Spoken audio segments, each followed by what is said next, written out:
தூத்துக்குடி மாநகராட்சி பகுதியில் மாநகராட்சி சார்பாக தினசரி குடிநீர் என்பது வழங்கப்படும் சொல்லி அறிவிச்சிருக்காங்க.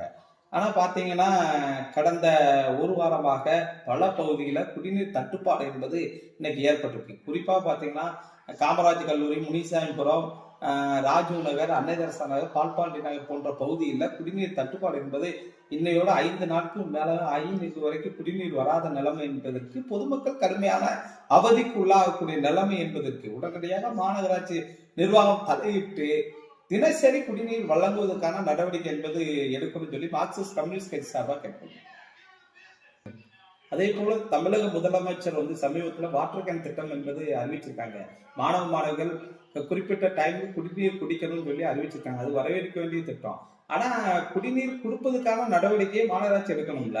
அதனால பள்ளி குழந்தைகள் குடிநீர் கொண்டு போகாத நிலைமை ஏற்பட்டிருக்கு அப்படிங்கிறது தான் இன்னைக்கு உள்ள நிலைமை. உடனடியாக மாநகராட்சி தலையிட்டு தினசரி குடிநீர் வழங்குவதை நடவடிக்கை எடுக்கணும்னு சொல்லி மார்க்சிஸ்ட் கம்யூனிஸ்ட் கட்சி சார்பாக கேட்கணும்.